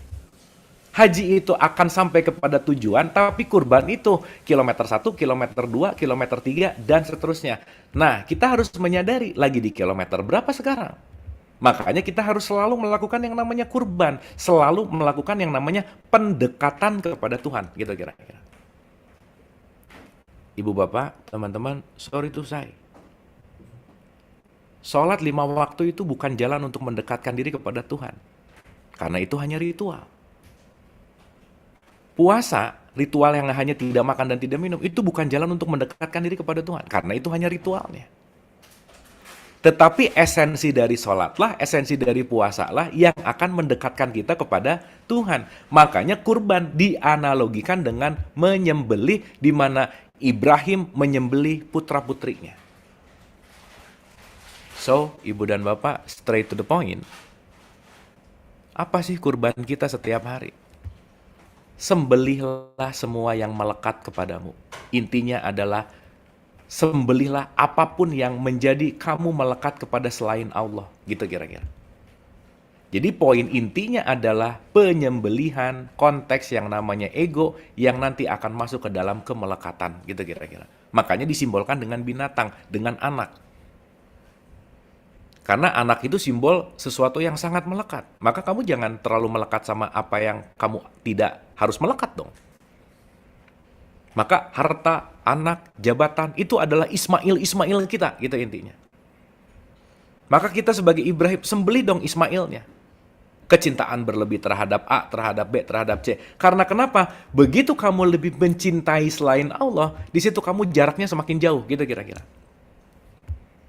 Maka ibu dan bapak, kemelekatan ini bisa diberikan atau bisa dirasakan ketika kita melepaskan ego. Dan melepaskan ego itu nanti diartikan dengan kata-kata derita. Makanya saya selalu ulang-ulang, ibu dan bapak, dalam hidup kita penting memiliki keterampilan dalam menderita. Kenapa? Ngelepasin ego itu sangat menderita. Melepaskan rasa kepemilikan itu sangat menderita. Tapi derita di sini bukan derita yang buruk dalam tanda petik. Lagi mana nggak menderita, Ibrahim 90 tahun lebih nunggu anak lahir disuruh sembelih, coba. Kan itu makom Ibrahim tuh. Makomnya itu artinya level tidak melekat. Dan nanti kita sadari bahwa yang paling akan melekat itu urusannya adalah ibu bapak anak, selesai. Maka dalam konteks tawaf itu 3 simbol. Hajar Aswad adalah Siti Hajar, Hijr Ismail adalah anaknya, Maqam Ibrahim adalah ibu bapaknya. Maka yang akan membuat kita kurban adalah make a good relationship sama orang-orang terdekat. Itu poin pentingnya. Jadi ibu bapak, ciri-ciri orang yang semakin kurban, salah satu ciri-cirinya adalah terjadinya keluarga yang lebih sakinah. Ini poin pentingnya nih. Litas kunu ilai, saling menentramkan.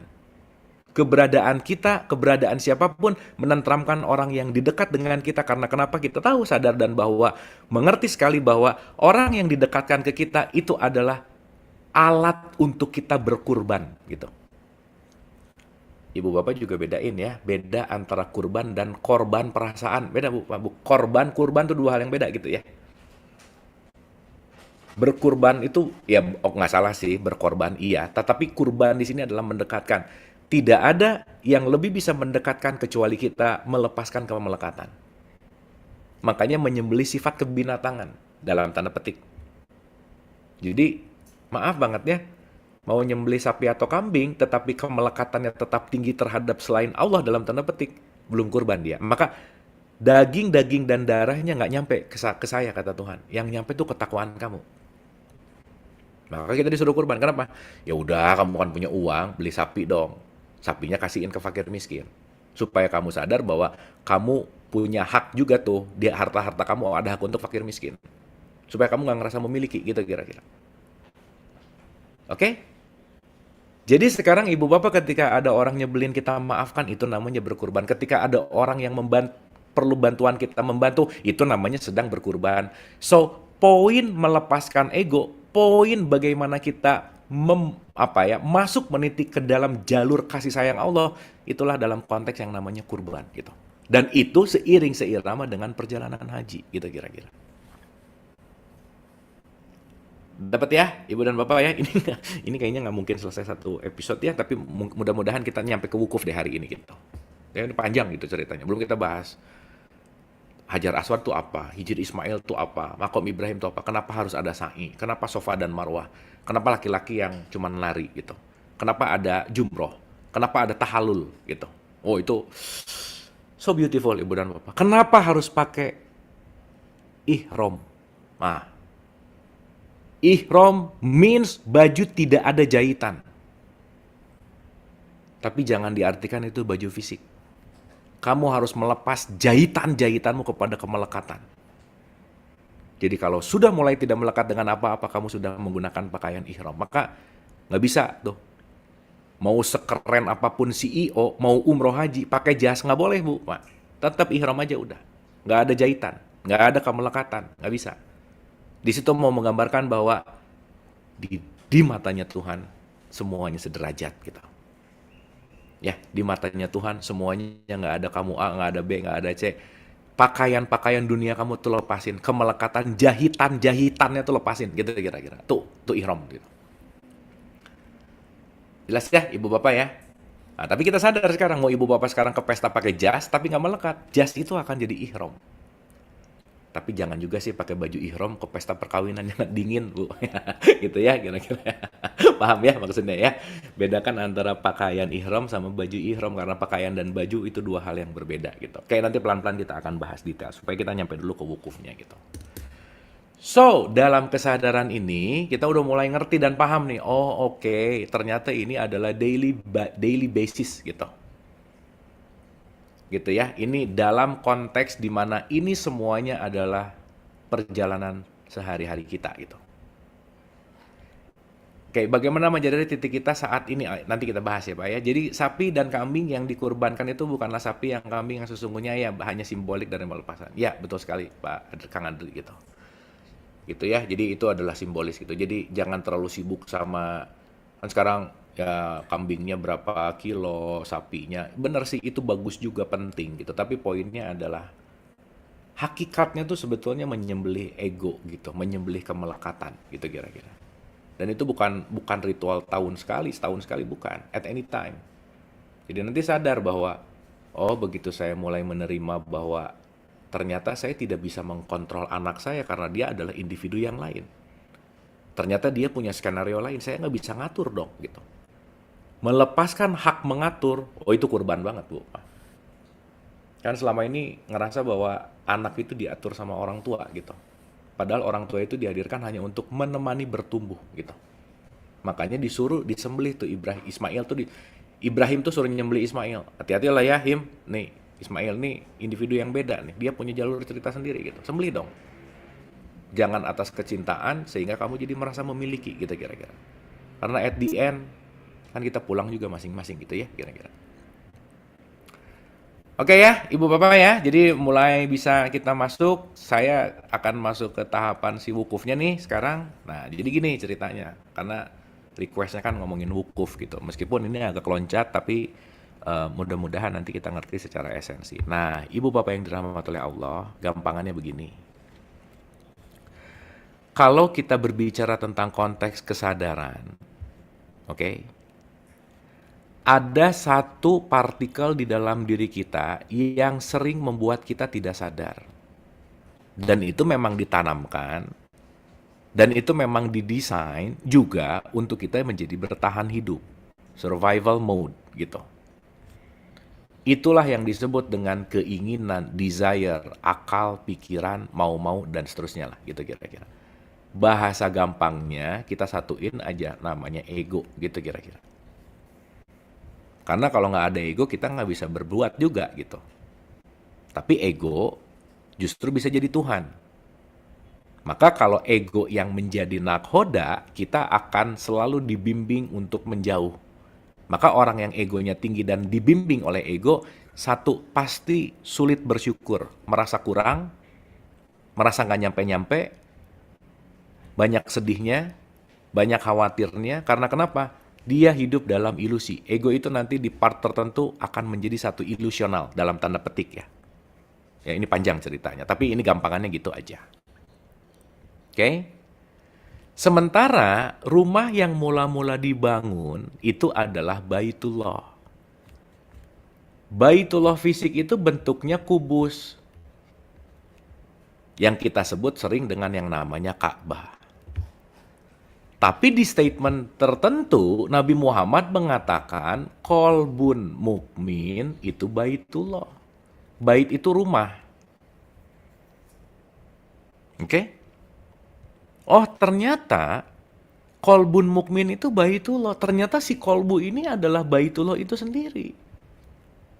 Oh, berarti kalau ini rumah itu nanti kita bisa sebut sebagai yang namanya arsy.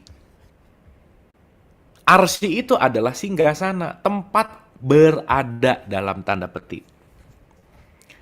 Maka dengan kesadaran ini Ibu dan Bapak jangan lupa, tubuh kita ini adalah rumah, pemilik dan tuan rumahnya adalah Allah, gitu kira-kira. Yang seharusnya jadi tuan rumah itu Allah, bukan ego, gitu. Cuman si ego sering membuat Allah menjadi tamu di rumahnya sendiri. Dah. Jadi Tuhan tuh kadang-kadang disimpan di gudang, Bu, Pak. Kalau butuh baru dibuka, gitu intinya. Padahal ini semua adalah rumahnya. Yang harusnya jadi tuan rumah adalah dia, gitulah gampangannya. Anyway ya, ini juga panjang ceritanya, tapi ini supaya gampang aja. So artinya, kalau saya mau menuju kepada kolbu, mau menuju kepada Baitullah, apa yang harus saya lampaui? Saya harus melampaui ego. Lampaui ya, bukan tidak mengaktifkan, enggak. Contoh. Ya, kita bahas lagi sedikit nih. Ya, ini karena melampaui bahasanya. Oke, melampaui itu beyond itu adalah bukan menonaktifkan, bukan. Tetapi melampaui. Nah, kita kasih contoh dulu ya supaya nanti kita paham. Ibu Bapak jangan lupa, jasad itu kemasan. Melampaui jasad, kita akan ketemu segitiga sama sisi. Pikiran, perasaan, emosi nih. Pikiran, perasaan, dan emosi ini nggak fix, nggak final. Berarti ini bukan diri sejati. Maka mulai disadari kalau bangun pagi itu agak kesal, yang kesal tuh siapa? Bukan dirimu, emosimu. Dirimu bukan dirimu bukan namamu, dirimu bukan pikiranmu, dirimu bukan emosimu, bukan semuanya. Karena diri sejatimu kalau sudah melampaui ini semua, nanti ada tirai, nanti ini yang akan disebut sebagai hajar aswad gitu. Batu hitam, boundaries lah gitu ya. Di sini nanti kita akan masuk ke dalam yang namanya ruh sejati, di mana sumber inti dari ruh itu ada di mana. Inilah yang disebut dengan yang namanya kolbu, gitu kira-kira. Ini perbatasannya di sini. Maka beyond dari pikiran, perasaan, emosi, kita akan masuk ke dalam kesadaran ruhani, gitu intinya. Gampangannya lah, Bu. Maka ini disebut manas. Ketuhanannya disebut Isa. Maka kita ini disebut manusia. Ada manasnya, ada isanya, gitu kira-kira. Maka suatu kesatuan antara jasad, jiwa, dan ruh. Percikan Tuhannya, di situ ada konteks yang namanya Isa, gitu kira-kira. Maka Isa itu adalah kesadaran ketuhanan anyway. Dah, gampangannya begitu. Nah, kalau ngelihat ini, Bu, Pak, let's make it simple. Haji adalah perjalanan menembus semua dimensi untuk sampai ke titik terdalam. Maka haji menembus pikiran, menembus perasaan, menembus emosi. Dimana kalau ini aktif, tirai ini nggak akan bisa ditembus. Maka kalau pikirannya lagi loncat ke depan ke belakang, kita nggak hadir di saat ini. Dan kita akan capek, drain energi. Ditarik ke masa lalu terus. Ditarik ke masa depan lagi. Nanti gimana ya? Dulu sih. Nanti gimana ya? Dulu sih. Udah. Waktu habis, kesadarannya tidak bertumbuh. Kenapa? Karena membiarkan yang di tengah ini menjadi dominan. Maka ibu dan bapak, sesingkat-singkatnya, wukuf itu artinya diam, still. Ininya didiemin dulu dong. Tuh, gitu kira-kira.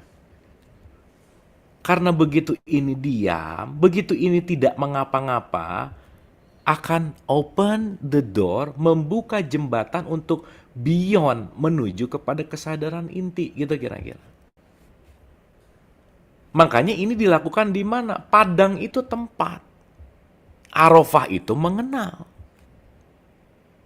Makanya man arafah nafsah fakot arafah robbah. Arafah itu dari kata arif juga. Makanya orang yang mengenal Tuhan disebut orang arif. Kalau udah kenal, pasti sifatnya diikutin. Maka orang arif, sifatnya adalah sifat Tuhan. Gitu kira-kira. Maka ini dilakukan dalam konteks yang namanya pengenalan diri. Di mana setiap tempat adalah padang arafahmu. Jadi nanti kalau ketemu orang nyebelin, arafah saya nih. Kenapa dia nyebelin? Ketemu orang baik, arafah saya nih. Segala sesuatu yang datang ke kita adalah ayat atau tanda untuk mengenali Tuhan. Maka disebut tanda-tanda yang disebut dengan yang namanya ayat. Di surat 41 ayat 53 dikatakan sanurihim ayat. Saya akan menunjukkan ayat-ayat ini di segala ufuk. Maka kita penting untuk mengikro gitu kira-kira. Jelas ya, Ibu dan Bapak ya. Maka be still, I'm with you. Kalau kamu dalam stillness, kalau kamu dalam keheningan, kalau kamu dalam benar-benar nggak sibuk, kamu akan masuk ke dalam dimensi yang berbeda. Disitulah kenapa pentingnya wukuf, karena kenapa? Poin daripada masuk ke dalam Baitullah yang sejati, kalau ininya masih sibuk, sibuk berdoa apa, sibuk ini hitungan keberapa, sibuk ini putaran keberapa, justru malah lagi ibadah ritual itu adalah ibadah yang paling sibuk. Maka jangan heran begitu Allahu Akbar, rokaat 2, rokaat 3, ya nah jadi sibuk gitu Bu. Karena nggak wukuf gitu, karena nggak stay gitu, karena nggak still gitu kira-kira. Nah, ibu bapak yang dirahmati oleh Allah, itulah nanti kenapa waktu orang wukuf banyak berzikir. Zikir itu bukan masalah berapa hitungannya, bukan masalah apa bacaannya. Oke sih, tapi zikrullah itu artinya remembering the God. Hanya orang yang sudah menyaksikanlah yang bisa mengingat. Lah gimana mau mengingat orang belum menyaksikan? Makanya syahadat dulu baru haji, gitu intinya. Jadi kalau kita belum bisa menyaksikan dia di mana-mana, ya gimana mau zikir? Makanya kita perlu ritual, makanya kita perlu tuntunan agama dalam konteks di dalamnya ada teknis-teknis kita untuk mengenal Tuhan. Tapi jangan sampai tools dijadikan sebagai destination, gitu kira-kira. Gitu ya, maka kalau kita ini mau mengangkat kepada hakikat yang sejati, semua tempat tuh padang arafah kita, Bu, Pak. Yuk wukuf dong. Ya, contoh nih. Dalam bahasa yang sederhana, saya selalu sering mengartikan dengan kata-kata sacred pause, jeda agung. Coba ada apa-apa tuh pause dulu deh. Mau ngomong nih, wukuf dulu ah. Berhenti gitu. Di situ mulai merenung. Kalau saya ngomong ini bagus nggak? Kalau saya cerita ini kira-kira dampaknya gimana nih gitu. Dipikirin masak-masak. Maka ini perlu latihan gitu. Semakin terlatih, semakin akan jadi mengalir. Karena hari ini banyak yang tidak terlatih untuk pause. Makanya caci makinya gampang, hoax-nya gampang, menyebar berita dengan sangat gampang. Kenapa? Nggak ada pause-nya. Nggak melatih diri untuk wukuf, gitu kira-kira. Jadi lagi-lagi wukuf bukan masalah urusan di sana, bukan. Maka wukuf dalam teritorial harian yang dilakukan 5 hari, namanya sholat 5 waktu. Maka kita dikasih jeda untuk sacred pause, namanya apa? Sholat. Maka inti dari sholat adalah khusyuk. Khusyuk itu kan kesadaran penuh sebetulnya. Maka di dalam kekhusyuan ada tumak nina. Maka sholat itu tumak nina dan khusyuk diawali dengan wudhu, memisahkan dulu. Wudhu itu kan artinya memisahkan. Mana dunia, mana akhirat, mana batiniah, mana jasmaniah, gitu kira-kira. Maka wudhu bukan urusan ngebersihin gigi, bukan Bu Pak. Ngebersihin ucapan, bukan lidahnya. Membersihkan apa yang saya posting pakai tangan gitu. Membersihkan langkah, membersihkan pandangan. Gitu ya, bukan masalah ngebersihin kuping, bukan. Kuping dan pendengaran dua hal yang berbeda. Mata dan penglihatan dua hal yang berbeda, gitu kira-kira. Maka ini nanti akan jadi satu kesatuan yang tidak bisa terpisah gitu intinya. Oke ya, Ibu Bapak ya, sementara itu panjang Bu Ma ceritanya ternyata ya nggak bisa dipendekin. Jadi kalau karena permintaan topiknya berbicara masalah wukuf, jadi mudah-mudahan kita bisa mengambil ini sebagai satu esensi bahwa wukuf tuh pola latihan Bu Pak. Nah nanti yang paling lebih asik lagi Bu Pak.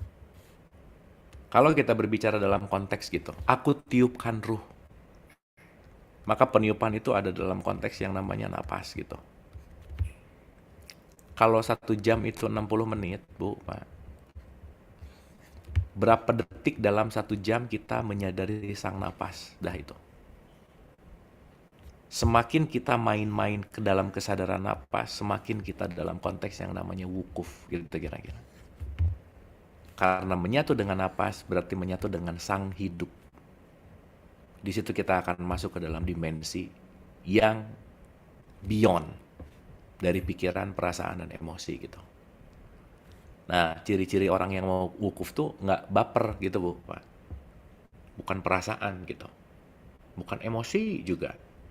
Tapi kesadaran, still. Maka wukuf sangat erat kaitannya dengan Arafah. Padang Arafah adalah tempat di mana mengenal.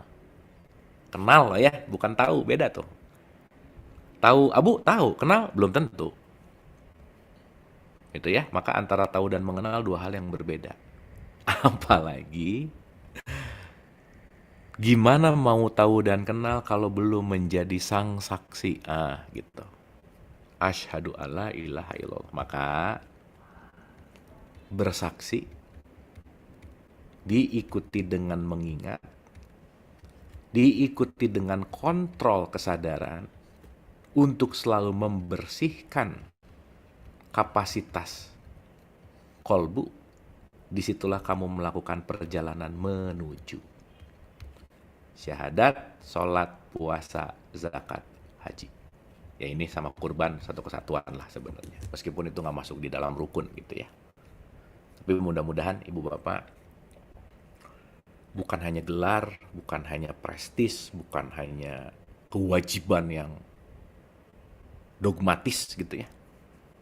Tetapi mudah-mudahan kita menyadari ini bahwa our life is pilgrim gitu. Hidup ini adalah haji sebenarnya. Hidup ini adalah menuju gitu. Meskipun nanti kita akan masuk ke kesadaran yang lebih dalam, pilgrim itu mau menuju kemana sih? Kemana sih? Kemana tuh bukan letak geografis gitu.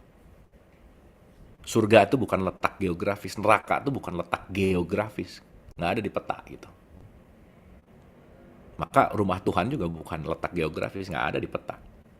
Yang ada di peta itu adalah simbol syariatnya. Jadi, ya balik lagi, jangan terbuai dengan simbol syariatnya, tapi kita tidak masuk ke dalam Baitullah yang sejati gitu. Dan kita semua punya kesempatan yang sama untuk berhaji. Karena kenapa? Haji adalah kewajiban bagi manusia. Oke, ibu bapak itu dulu ya. Sementara ini panjang ceritanya, ternyata nggak bisa dipendek-pendekin. Tapi mudah-mudahan kita ada insight yang paling penting.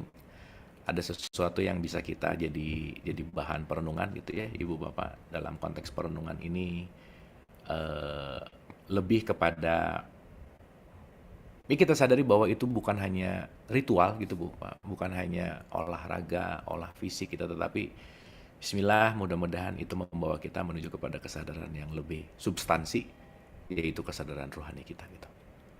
Selamat berwukuf Ibu Bapak, dimanapun adalah padang arafah kita. Meskipun nggak perlu cerita-cerita ya, diulang-ulang, nggak usah cerita-cerita gitu. Tapi sadarilah bahwa dimanapun, kapanpun, tempat untuk kita mengarafahkan diri, mengenal diri, untuk mengenal kepada Allah itu sendiri gitu. Hatur nuhun Ibu dan Bapak, itu dulu sementara. Sebelum kita tutup seperti biasa, kita mau diskusi, ngobrol-ngobrol, mangga ada pertanyaan mau lewat raise hand, mau lewat chat, mangga ada yang mau ditambahkan, karena ini belajarnya sekali lagi ini bukan ceramah, bukan paling benar, bukan paling fix gitu ya, enggak, ini hanya sekeping puzzle yang melengkapi apa yang sudah ada gitu kira-kira. Dan mudah-mudahan pelengkap ini akan menjadi sesuatu yang lebih bright gitu intinya. Oke, sebelum ke Pak Suroyo, kita ke siapa nih? Segitiga sama sih pikiran perasaan emosi, boleh dijelaskan antara perasaan dan emosi bedanya gimana ya? Ya, nanti kita akan bahas ya, itu nggak bisa sebentar. Perasaan itu detektor yang menjadi emosi itu adalah konteksnya lebih kepada bank list dari perasaan. Itu ya, pikiran, perasaan, dan emosi. Begitu perasaan ada, itu nanti akan membuat satu behavior yang namanya jadi emosi gitu. Contoh. Kalau kita melatih diri setiap hari marah, kita akan jadi pemarah. Nah itu udah jadi satu sign emotion tuh. Maka tanpa sadar emosi yang duluan keluar, ada apa-apa marah dulu. Padahal sejatinya kita tuh bukan pemarah, tapi kita melatih marah-marah. Dan begitu itu di calling dalam bentuk memori, dalam bentuk emotion, nah itu akan hadir terus gitu. Maka itu semua nanti akan menjadi bentuk memori gitu kira-kira. Itu ya, simpelnya sementara itu, nanti kapan-kapan kita bahas lebih detail gitu. Bagaimana cara menafsirkan kata-kata dalam Al-Quran yang kita tidak paham agar tidak salah maknanya? Kita tidak didesain untuk menafsirkan, Bu. Tapi untuk mentadaburi. Tafsir tuh urusan orang-orang pintar lah. Yang harus tahu nahu sorof, tahu bahasa Arabnya, tahu. Tetapi kita didesain sama Tuhan untuk mentadaburi Quran, direnungkan coba Qurannya. Karena tafsir itu pendekatan, dan gak ada tafsir yang paling benar. Semuanya pendekatan. Dan pemaknaan itu tergantung dari wadahnya, gitu kira-kira. Maka Nabi Muhammad, kalau jawabannya Nabi Muhammad, istafti kolbak. Ikuti suara hatimu. Karena ini jawaban yang terfinal gitu kira-kira. Itu ya. Makanya kenapa sih Quran yang sejati itu bukan di buku? Kenapa la sautin wala harfun? Gak ada suaranya, gak ada hurufnya. Yang kita baca kan buku Quran, bukan Quran yang sejati. Yang kita baca akan menjembatani ke dalam Quran yang sejati. Nah, di dalam tuh nanti konfirmasinya. Gimana supaya konfirmasinya oke? Milikilah hubungan yang baik dengan Allah, gitu kira-kira. Gimana caranya? Pembersihan hati. Orang yang banyak membersihkan hati dan orang yang kotor hatinya baca ayat Quran, itu pasti beda, Bu, Pak. Gitu ya. Jadi poin pentingnya adalah bagaimana kita terus meniti ke dalam diri, karena kenapa?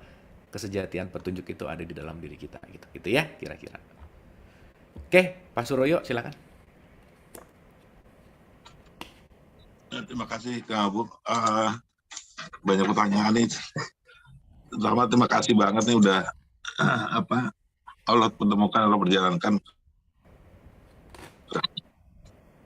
Dan selama ini kan kalau namanya guru, namanya orang yang dianggap guru, dianggap kiai, dia harus didewa-dewakan gitu kan. Tapi kalau kita sama Kang Abu, sama guru-guru kita yang lainnya, kita bisa santai nyanyi-nyanyi di rampal gitu.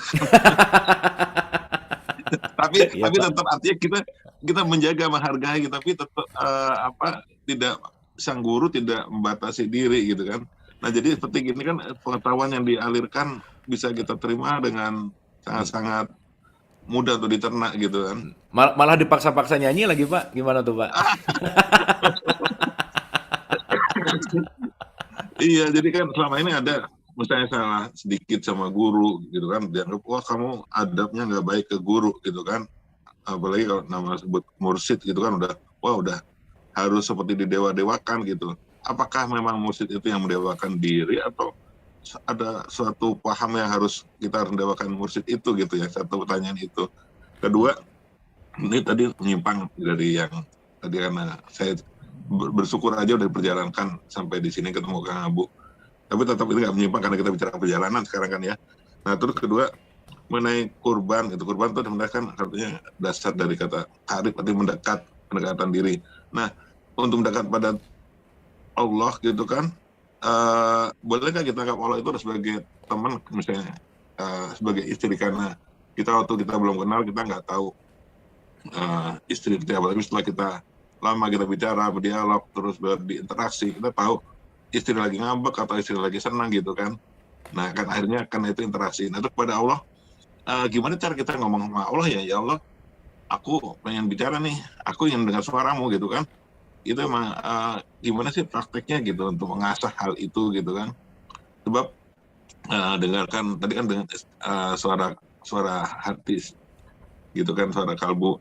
Tapi karena kita nggak tahu juga ini bener nggak sih suara dari kalbu, suara yang benar, apa hanya suara yang kita ini kan aja berdasarkan logika kita, ego kita gitu kan.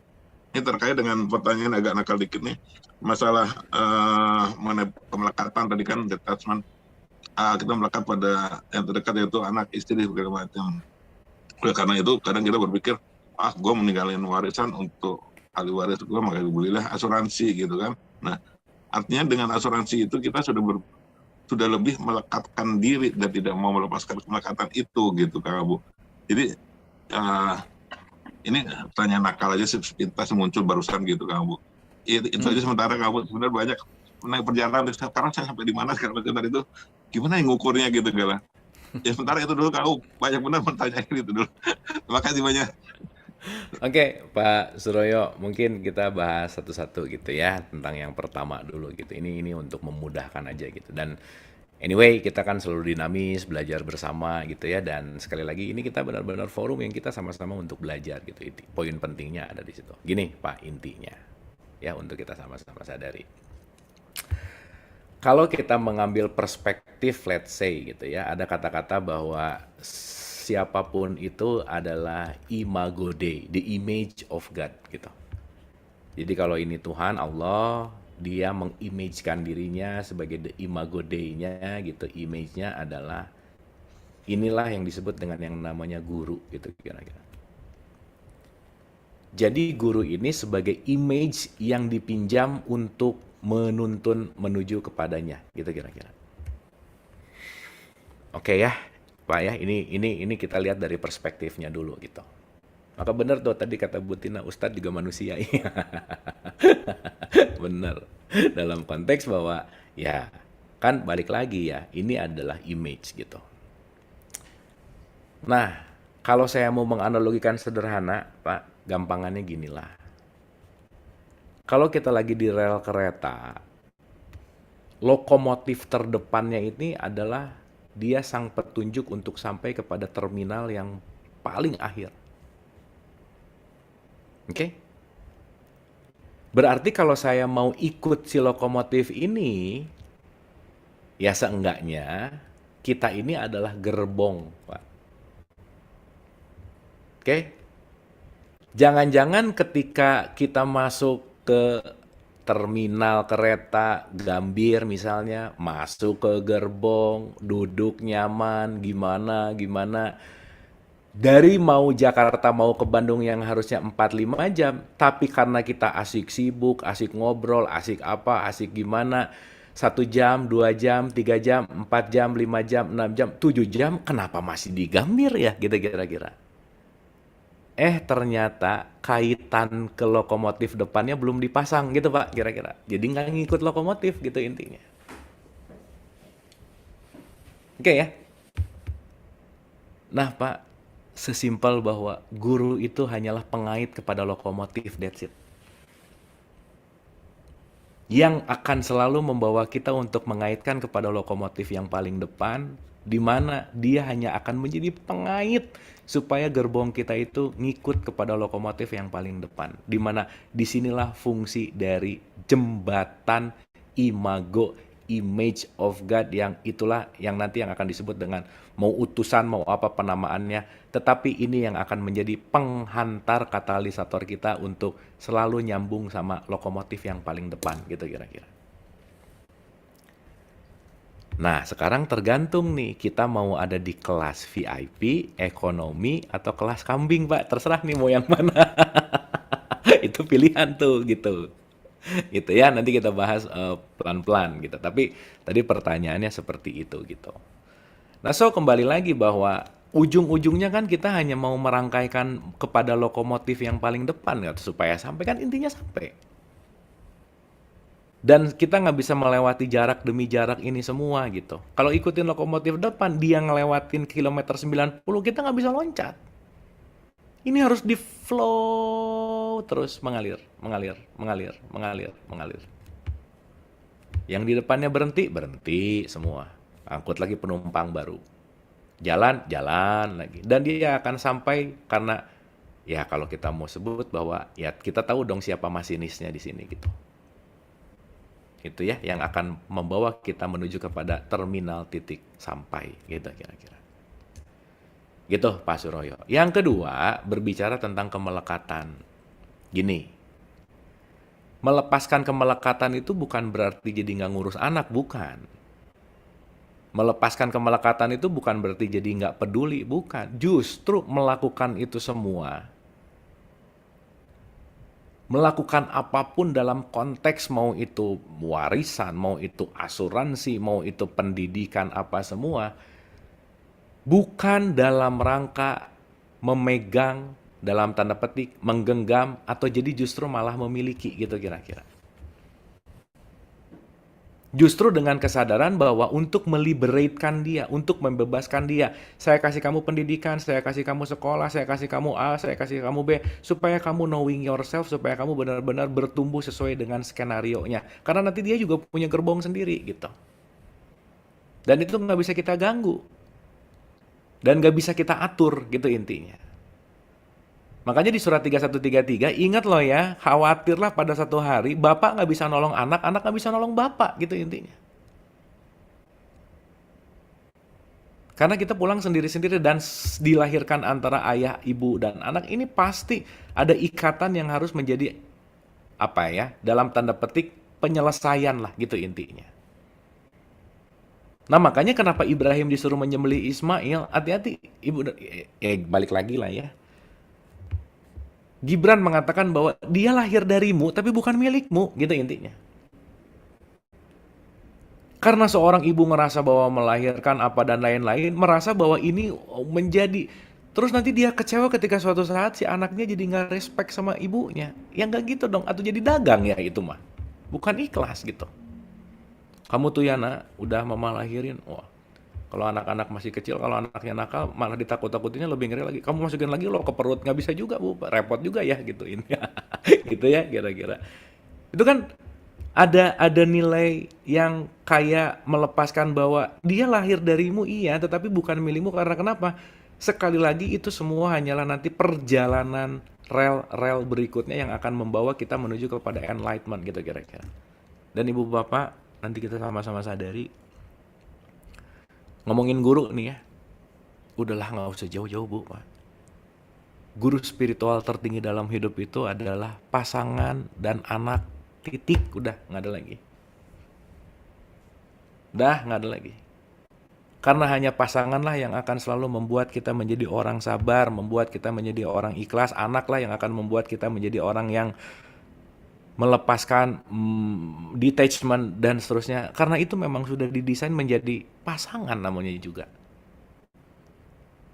Gitu ya. Jadi dipertemukan tuh nggak main-main dan nggak sia-sia dan anyway nggak minta bu, dan nggak bisa direncanakan gitu. Karena itu nanti udah jadi perfect match gitu kira-kira.